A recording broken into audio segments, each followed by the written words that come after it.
Well, good afternoon, everyone. Welcome to the Workforce Management Classified Training Influential Communicator webcast series. This is session number 3 in our 4-part series, and this one is based on communicating through effective listening. Hey, before we get started, one thing I can do is let me provide a handout for you if you'd like to jot some notes from today's session. I'll put this in the chat question box for you. You can click on the link and send it to your printer while we're doing some introductory information on this session. For those of you who may not be familiar with the GoToWebinar format, you'll notice in the upper right-hand corner you'll have a control panel. In that control panel, you'll want to make certain that the mic and speakers option is selected so you'll be able to hear the audio from today's session. If you find that you're having difficulty hearing the audio, make sure that you click on that settings selection there, the hyperlink, and that'll allow you to adjust the settings for your headset. It could be the microphone that you have, your speakers, or speakers from your desktop computer. At any point during the session, if I ask you to raise your hand or I ask for a show of hands, there's a place where you can actually show your raised hand by clicking on the little round raised hand icon within the control panel. Likewise, if you have a headset and I ask you if you'd like to speak or I ask a question, this is a place where you can actually indicate that you're ready to speak. Now, whether you have a headset with a microphone or not, if you'd like to ask a question at any point during the presentation, you can enter your question in the chat box where it says enter a question for staff. And either click your enter key or click on the send button to send that question to us here. At the end of every slide, I'll pause for a moment or two to see if there are any questions before I move on to the next slide. You're welcome to ask questions at any time. Now, at any time during the presentation, you may find that the audio or the visual slides may lag for a little bit due to network congestion. If that happens, don't worry. It usually tends to catch up on its own.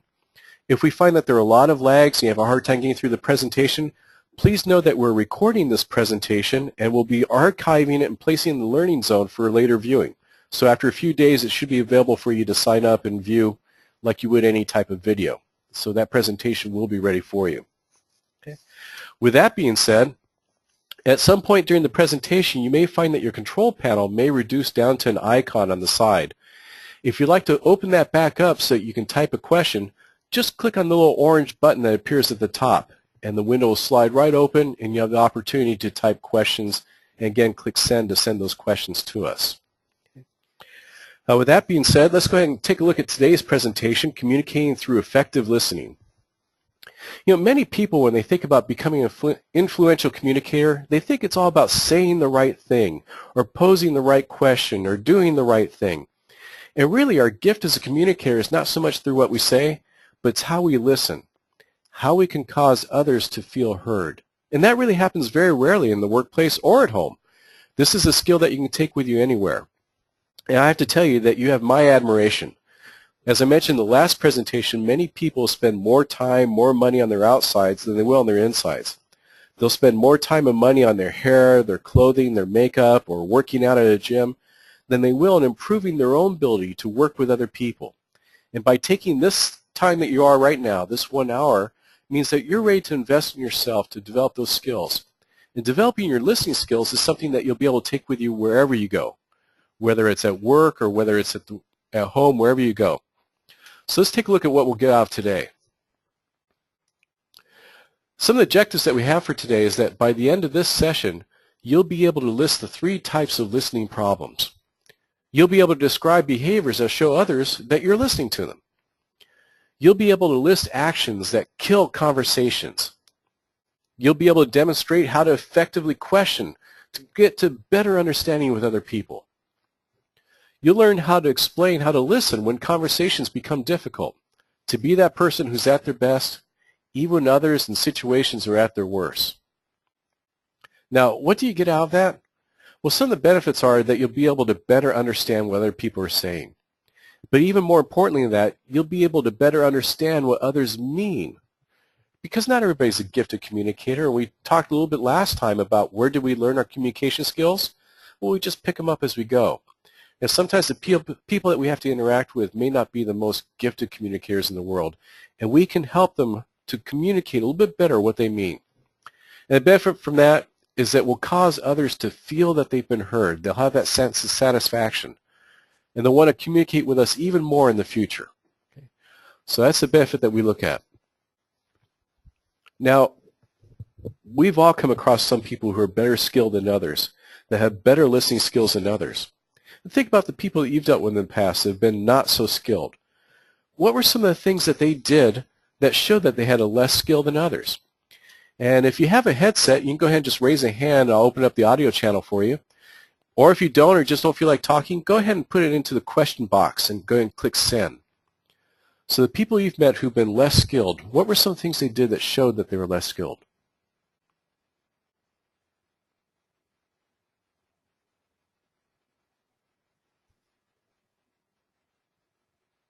Okay, I see you mentioned what they have on the slide, that some of them tend to cut other people's off. What else do they do?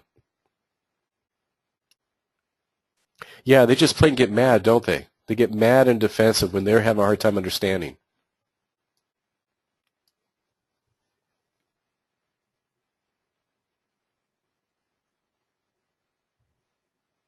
Oh, absolutely. Yeah, they get reactive. When they're having a hard time understanding, sometimes they become reactive.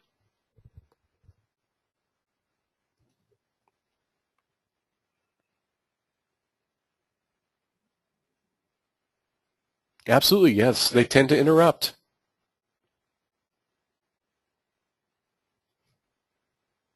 Great. We'll talk about some of the elements on the slide here, and if you have others, go ahead and add them on in.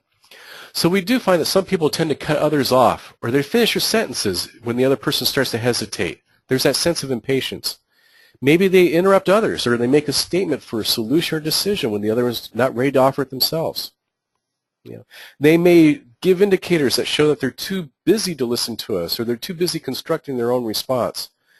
Have you ever had that experience where you're communicating with somebody and you could just tell that they're just waiting for us to pause for a moment so that they can give us their response? They're not listening anymore. Yeah. Or maybe they just plain miss the point, and then other people are constantly having saying, no, what I really meant was this. What I was trying to say was this. Or perhaps they're situational listeners. They're great at listening with their friends, but perhaps they're not so great when listening with their coworkers. Or they're fantastic when it comes to listening to their supervisor, but when it comes to dealing with their subordinates or their peers, they tend not to listen as well. So these are all skills that we find in those who are less skilled in communicating and listening. That issue of cutting people off or finishing sentences for them, there's an issue of impulse control that we learn as we mature. That, we've all known children that have almost no impulse control. They'll say the most inappropriate thing at the most inappropriate moment. And we teach them that it's not appropriate to say everything that's on the top of our heads at any given moment. Well, as we mature, some adults don't have all that impulse control that we wish they did, that they have a strong need to be heard, to say what they think or what they feel or what they need or what they think the other person is saying. And that lack of impulse control may cause them to blurt that out, right, while the other person is still communicating. So those who are less skilled may not have all that self-control that we'd like to wish that they would have. Now, the opposite end of the spectrum, we have those people who are more skilled. Right? Think about the people you've met in life that have been fantastic listeners. What were some of the things that they did that showed that they were fantastic listeners? Go ahead and enter a question or a comment inside that chat box. We'll get to those in a moment. On the slide, we see that they do practice attentive and active listening. They're not only listening to us, but they're also drawing more out of us, and they're showing us that they're attentive. Right? Or they have that patience or that self-control to hear other people out, to let them empty their bag, instead of trying to get so quickly to the end of the communication. And we find that they actually hear not only what we say, but they understand what we mean. They can accurately restate the opinions that we have or what we think. Even when they disagree, they're still open and they can still completely, deeply hear us. Right. All right. And I noticed that there's a comment from one person here that said that the sound isn't always coming through like it did in the first seminar, so we may having a little bit of network congestion. Just please bear with us. It should catch itself up. And also know that we'll have this archived inside the Learning Zone. So appreciate that. Thank you, Tom. Moving along, we have those who are more skilled and those who are less skilled, and of course we have those people who are overly skilled. They use the skill to a great extent, and perhaps they spend too much time listening, not enough time telling us what they think or what they feel or what they need, so that it's a little bit of an unknown and when we're dealing with them exactly where they're standing. We may find that they actually avoid unnecessary action, that they spend more time listening again and even more deeply, and they never get to that point where they take action. So instead of ready, aim, fire, they're ready, aim, aim, aim some more. Of course, we also know those people are ready, fire, aim, right? Or they may cause other people to confuse their listening to us openly and intently with agreement, right? And then they're not communicating that they may feel a little bit differently than we do, or they have their own opinions, right, while they're listening. So these are examples of people who have an overuse of that skill. Now, some causes behind those that may have less listening skills than others, perhaps they're a little bit arrogant or defensive, right? As you mentioned a little bit earlier. They may not care as much about what other people have to say, what they think, feel, or need, as much as they care about their own, or they may not value others. When we talk about some of these labels of being impatient or insensitive, we recognize that the person may not be a bad person, but they may not be as aware of what's going on around them as they are as what's going inside of them. They may be more finely attuned to what they think, or what they feel, or what they need, and more in tune with that than what they are and what's going on in the environment around them and the people around them. For selective listening skills, we say that they have the skills, but they may not apply them all the time. Right? And that's fair. It's always hard to be on point at all times. But wouldn't it be great to be able to pull out the skills when we wanted them, when we needed them, right? When it was important? And that even though we all are very busy on a day-to-day basis, that we can have that ability to use the skills when they matter most. So let's talk about three kinds of listening problems that we mentioned in the very beginning. It can be true that some people just don't know how to listen. We find that's rare that they don't know at all. More often we tend to find it's the second one. They know how to, but they don't always do. We get caught up. Things get a little bit busy, or things get a little bit tense, or our focus is elsewhere. So we tend to not always do what we know. Or as we mentioned before, those who are selective in their listening skills. They're great when it comes to dealing with their friends or with their family or with their supervisor, but they may not have the ability to pull those skills out on demand whenever they feel they're necessary and needed. Right? So how do people know that we are listening? How do we communicate that we're listening to them?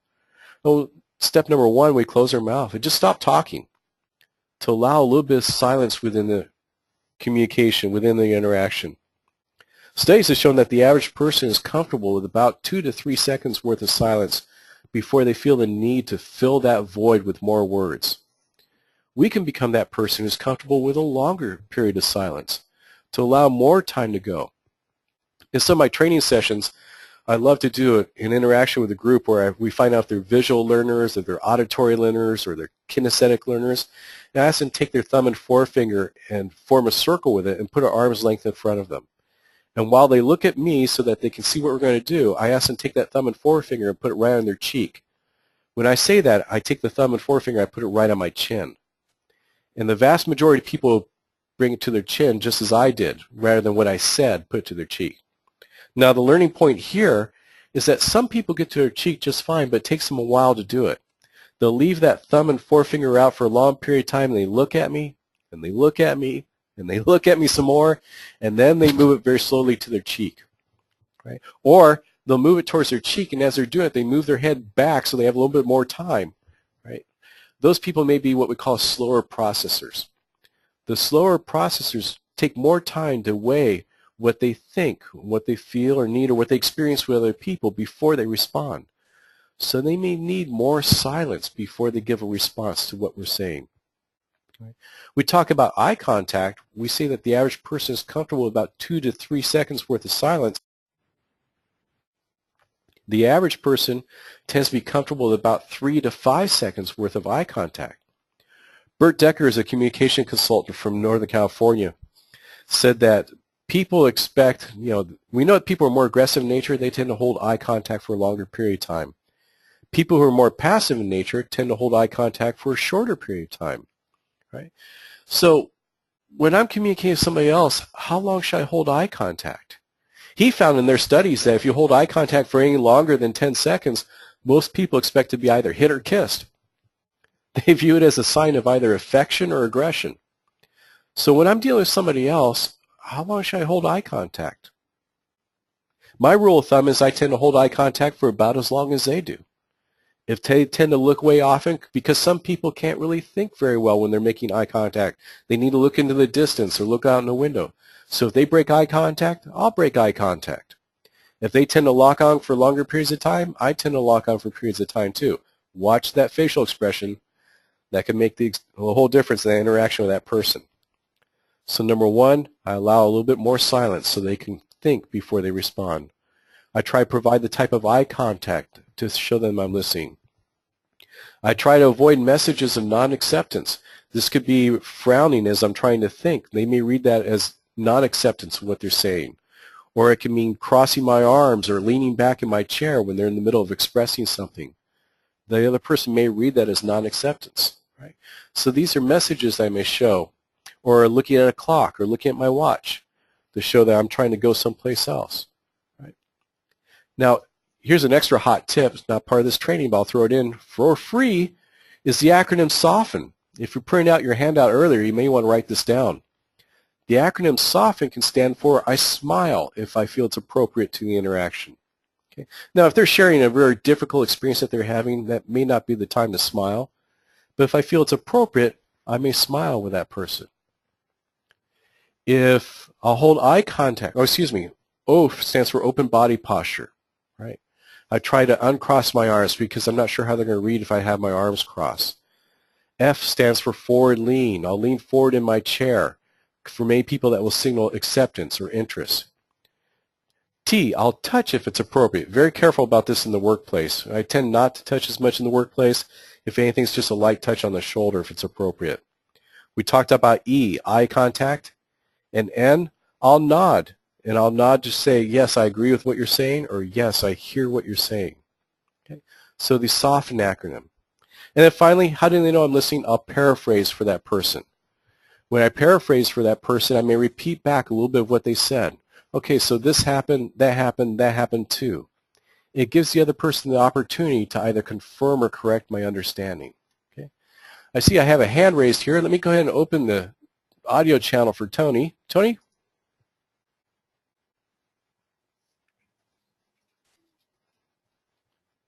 And Tony, you might want to check to see if your audio is up. We've got your microphone turned on.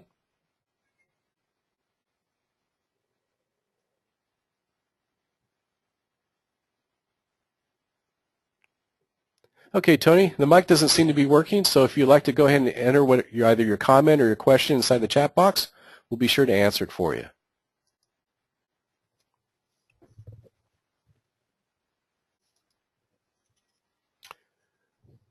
Okay, so other ways that we can show that we're listening, and if Tony sends her question, we'll be sure to answer that. Listening chillers. Okay. How is it that we may be doing certain things that may shut down the communication with the other person and cause them not to share with us what they think, feel, or need? Well, one of the things that we can do is that we can avoid interrupting them. When a person is interrupted enough times, often they'll just give up and stop trying to state. Or we'll avoid finishing the other person's sentence for them. Right? We may try to avoid cutting off the other person with phrases like, yeah, I know what you're saying, or yeah, I know where you're going with that, or yes, I've heard that before. All these tend to shut down the other person and cause them to not want to communicate as much. We could tell them, say, hey, let me see if I understand this correctly. That's a way that we can step in and start to paraphrase. Right? And above all, inside the interaction, we want to avoid giving answers or solutions or conclusions too early in the conversation. We want to listen first to cause the other person to feel heard, to adopt what I call host behavior before we start trying to communicate to the other person what we think or what we feel or our solutions. We can get to a deeper level of understanding with that person if we learn to ask the appropriate questions, to ask clarifying questions, like all the who, what, when, where, why, and how questions that we have to get to a deeper level of understanding. Now, when I ask the questions, I tend not to ask one right after the other because the person may often feel as if they're being interrogated, and that's just the opposite of what I'm trying to accomplish. I'll ask these questions the same way that I eat marble fudge ice cream. I live alone. I can do this. I'll pull that container out of the freezer, and I have a good intention. I have a bowl on the counter, but I also have a spoon in my hand. Right? And so I'll take that spoon and I flip that lid off. You know what you see right when you see in the very top? is that you see a little bit of fudge sitting right there in the top. So I'll start to kind of pick and scrape at that with my spoon, and all of a sudden I turn into a miner, right? I start following that vein down through the ice cream. At some point it peters out. You know what you have to do then? Yeah, I see you're right ahead of me. You have to level it all off until, oh, there's another vein. You start following that vein for a little bit through the ice cream. Till next thing you know, I'm scraping cardboard. I'm at the bottom. When I ask a clarifying question, I'll ask one or two questions, and invariably I'll uncover something I didn't know about that person's experience. And I'll follow that vein for a little bit. I said, tell me more about that. I wasn't aware of that. And I'll follow that vein until it starts to peter out, and then maybe I'll go back to another one or two of the clarifying questions until finally I've uncovered almost everything I need to know about that person's situation. Now, there's some really big payoffs for this. Is that number one, I invariably uncover something I didn't know before. So before I start telling that person what I think they should do or what I think is going on, it is really in my best interest to uncover as much information as I can in the beginning. So by asking clarifying questions, I uncover some information that I didn't know. Now recognize that person may not be a gifted communicator, and that may be a way that I can get a better understanding than they would have given to me on their own. Number two, it tends to cause the other person to feel as if I have an interest in their situation. Why? Well, I wouldn't be asking all these questions if I didn't, right? And number three, I do become interested in whatever their situation is. When I uncover something I wasn't aware of before, now I become a little bit curious. It causes me to want to know a little bit more about their experience. All right, so there's at least three benefits from those clarifying questions. Here's a little extra credit that you don't get in many of these training sessions. Most time when they talk about clarifying questions, they'll stop at all the W's plus the H. But I'll ask questions also about meaning, intent, and criteria. So the meaning is, well, what exactly does it mean when you say that? If the person says, well, I'll never get ahead, I say, well, what does it mean when you say that? What does getting ahead mean to you? When the person says, I wish I had more freedom, I'll ask, well, what does freedom signify to you? So I'll know how they're measuring some of that. When they say, I'm upset because I didn't get to work on that project, well, what did it mean to you when that happened? Right? So I get to find out what they're really aiming for. It may have nothing to do with that project. It had to do perhaps more with that person feeling valued or included. For questions on intent, when the person says something like, you have to tell them to stop doing that. Well, what is it that you'd like to accomplish? What is their intent behind that statement? When they say, you always give her the days off that she wants, well, what outcome would you like to see here? Right? I'm looking for that person's intention. Or the person says, so I just cut him off before he even got started.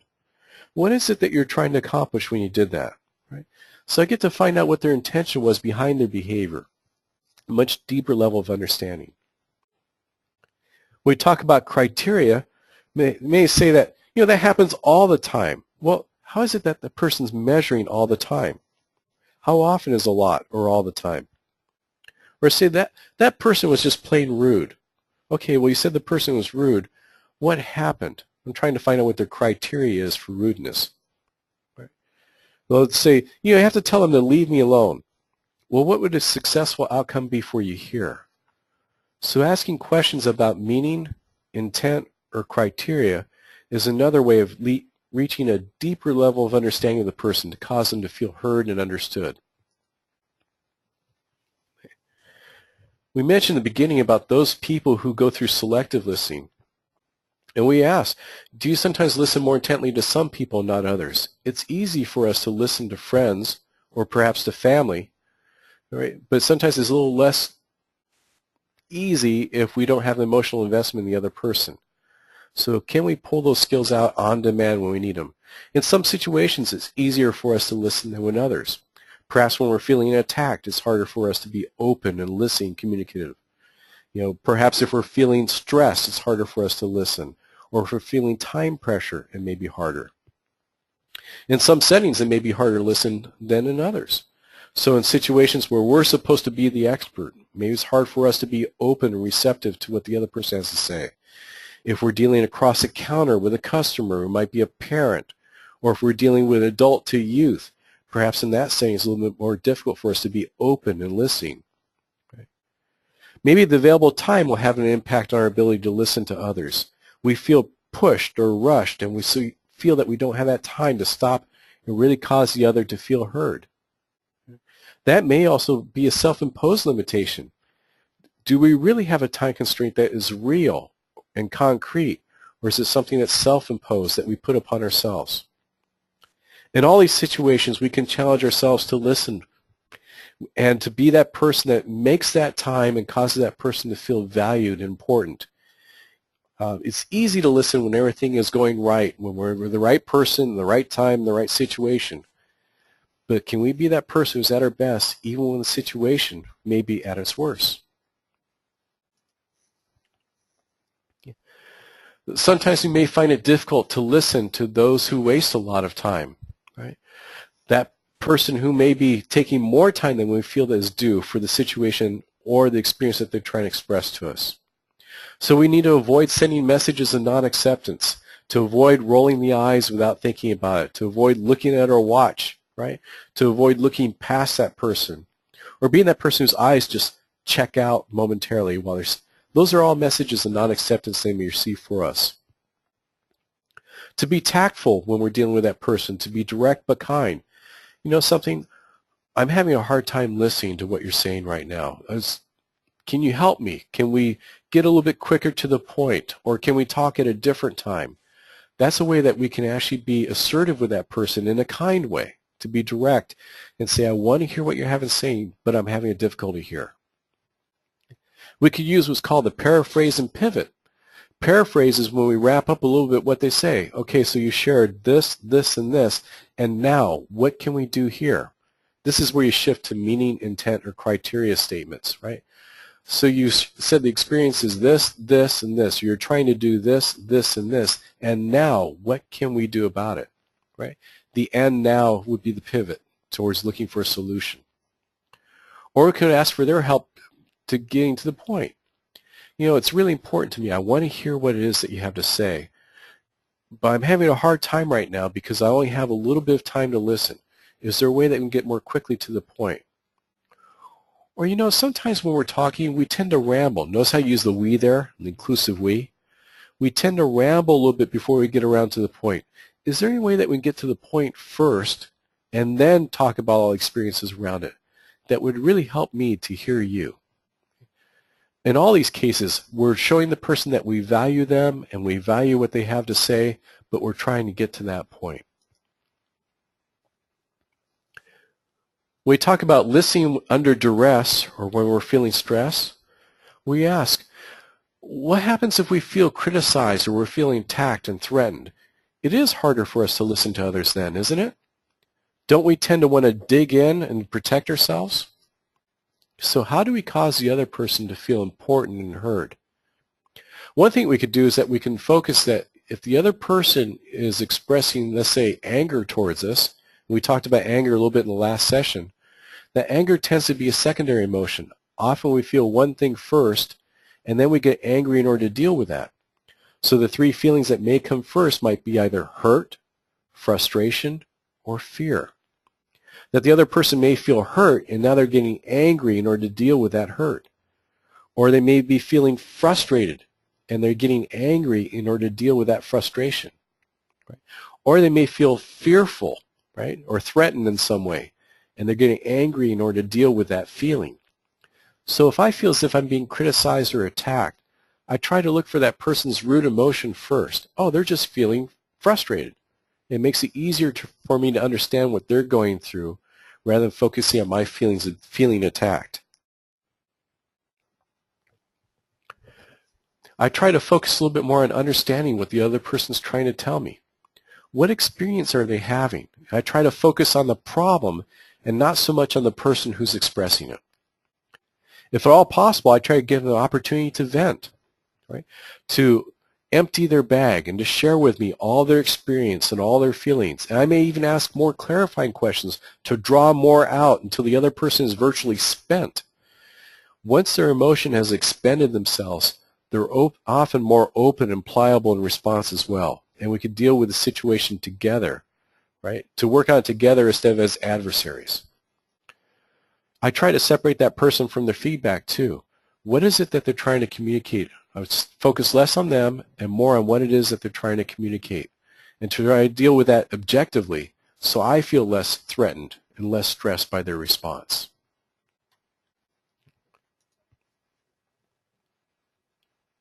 I try to practice my listening nonverbal communications, even when I'm dealing with just people I'm communicating with in general. So I'll avoid those messages of non-acceptance. Like we talked about a little bit earlier, that furrowed brow, right? The blank stare, the body agitation, the drumming of fingers or pencils or rolling of eyes. So I try to show the person I'm communicating. I'll turn my body square to them, right? I'll lean forward. Remember that SOFT acronym that we talked in the beginning? Right? I'll try to give them face time to look right at that person and to listen very intently so they get that feeling as if I've been heard. I'll try to ask those people around to me what my signals are. Hey, do I ever seem to kind of check out a little bit when we're talking? What are some of the things that I do? Help me to become a better listener. Boy, and those people who are close to you in your life, your close friends or your significant other, you only have to ask that question once, and I promise you they'll share with you from now until the end of time, right? They'll tell you what your signals are when you're not paying attention to them.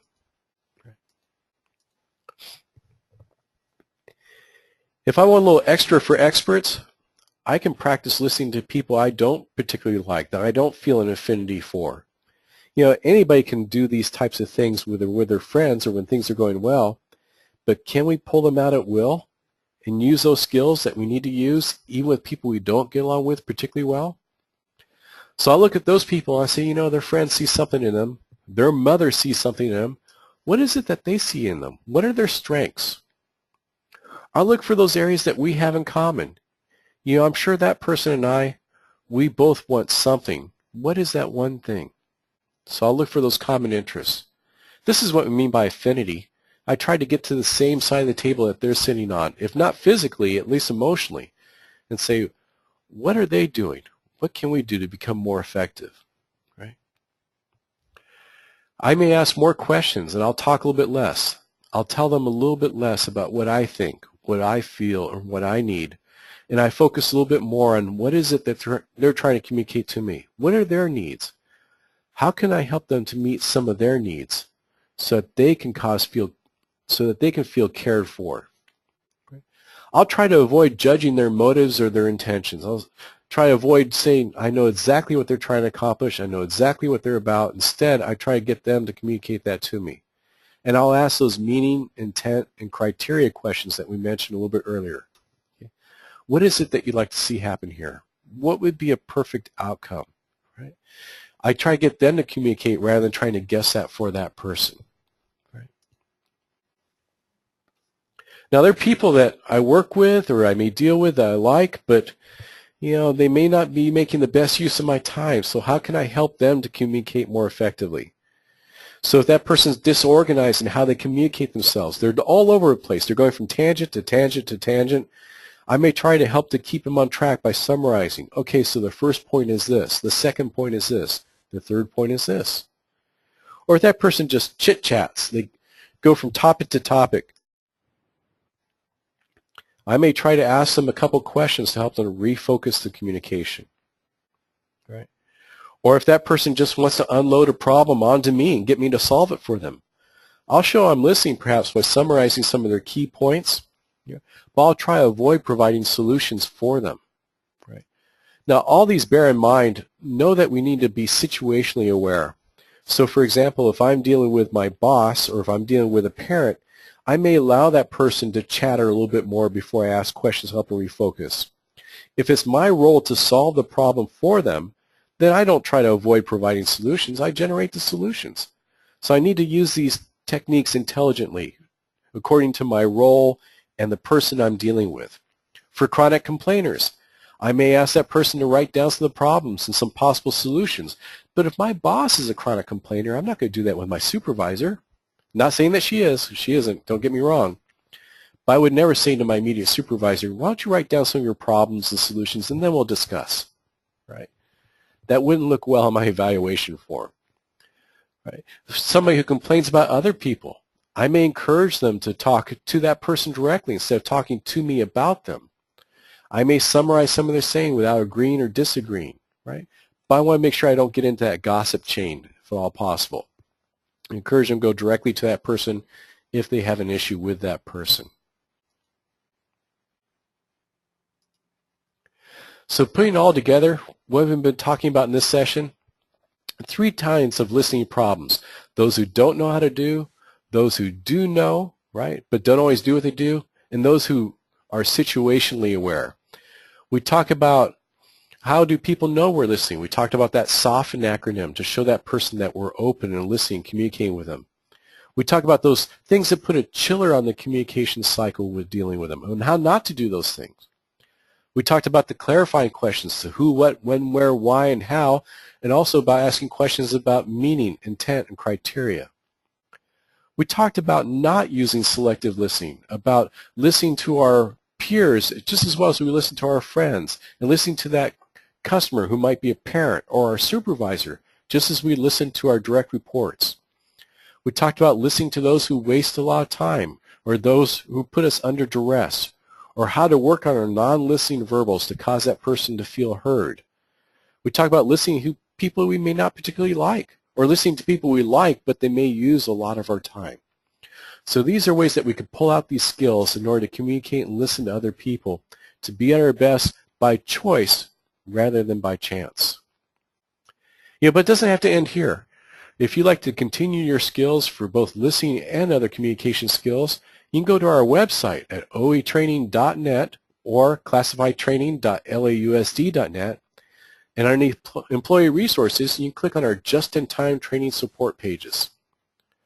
For those Just-in-Time Training Support pages, we have many tips, tricks, and techniques that allow you to develop your skills beyond today.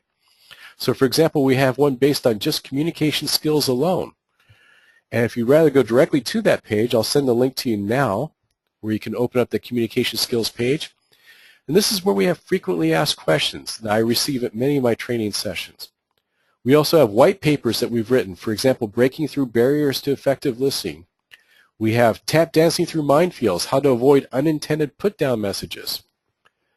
We also have links to other websites that help us to, let's say, avoid negativity, 57 ways to kill a creative idea, or 6 communication tips that help you get noticed, or efficient email management, awesome free tips. And these are areas of our website that we're all constantly adding more information to. So the Just-in-Time Training Support is a great place to go back to again and again for ongoing support. Speaking of ongoing support, next week's session, if you haven't registered for it now inside Learning Zone, is 10 Essentials for Presentations. It'll be next Thursday at the same time that we did today from noon to 1 p.m. Right? In addition, while you're in the Learning Zone, you can click on your History tab and fill out an evaluation for today's session. What I'd like to ask you to do, though, instead of doing that, let me send a link to you here in our chat box that you can click onto. This will take you to an online evaluation form that you can fill out now and submit before you leave today's session so that we can get the most important information we can use to improve these sessions on an ongoing basis. Right? So after today's session, or before you leave today's session, if you just click on this form, you can submit it through email, come directly to me. That way I can get your tips, tricks, and techniques to become more effective beyond today.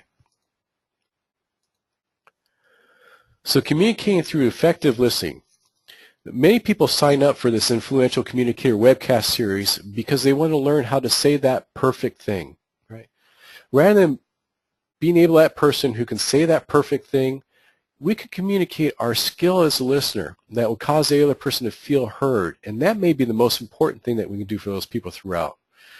Many people that we deal at the workplace or at home often don't get that gift of being very deeply meaningful heard, and we could become that person who can do that for them. Speaking of which, I'll stay around as long as you have questions. I have no life, you're it. So for those of you that like to fill out the evaluation, I appreciate if you'll do that now and send it off to me. And for those of you that have questions, go ahead and send them in the text box, and I'll stay and answer questions as long as you have them. Thanks for playing along.